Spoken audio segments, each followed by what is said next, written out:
Hello, my name is Nicholas Beck, and this is my speech on the case study of modern houses and why it should have been a success. First off, let me tell you what the house case study is. The house case study was a project led by architect and magazine owner John Intenza. The project began in 1945. The goal of the project was to design a modern residential home for a normal-sized family that was low cost and could easily be replicated.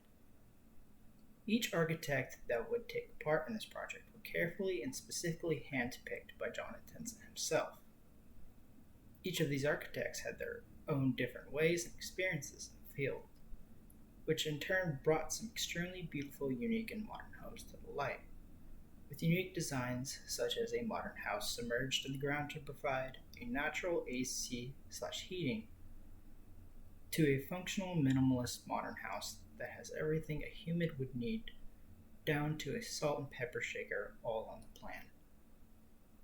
These homes were groundbreaking for these times.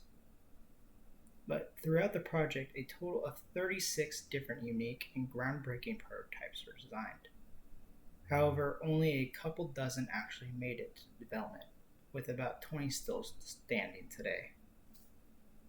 The project would go on until 1966, where it would meet its failure, when the need of residential houses had skyrocketed.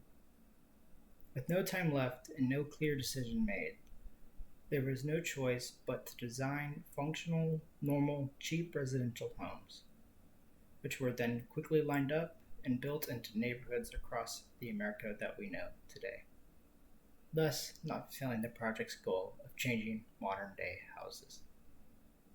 However, in my opinion, I believe that if a few obvious problems had been eliminated, we could have been living in extremely beautiful modern homes today.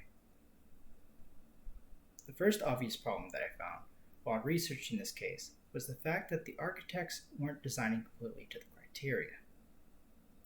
Some prototypes that were presented were either too outlandish, niche, or expensive. The reasoning being most likely because the architects didn't have enough information. As a student majoring in architecture, I know that for an architect to design something for a family, they would need a client.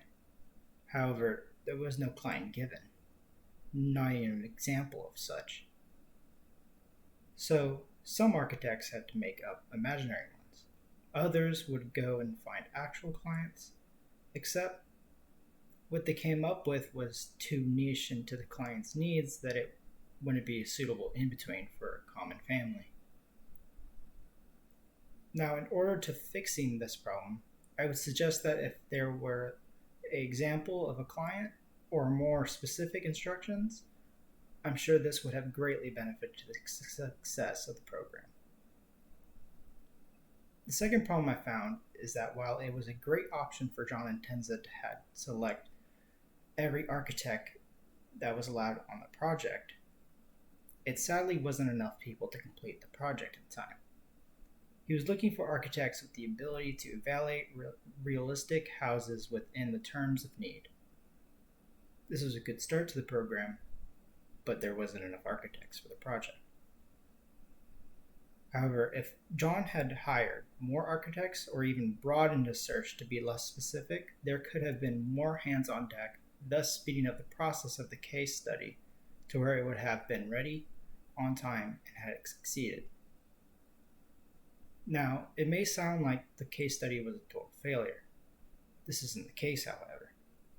The study, as it may have seemed as a complete failure, actually wasn't, because in today's architecture, these 36 designs from all those years ago are highly exampled and have heavily influenced the design of today's million-dollar modern homes, businesses, and marvels. In conclusion, if John Intenza had made these few adjustments to the case study, then there would be over 100,000 beautiful neighborhoods spread throughout the United States today. My sources are a video on YouTube titled Case Study Houses, Blueprints for Modern Homes, presented by Elizabeth Smith, Chief Curator of the Museum of Contemporary Art in Chicago.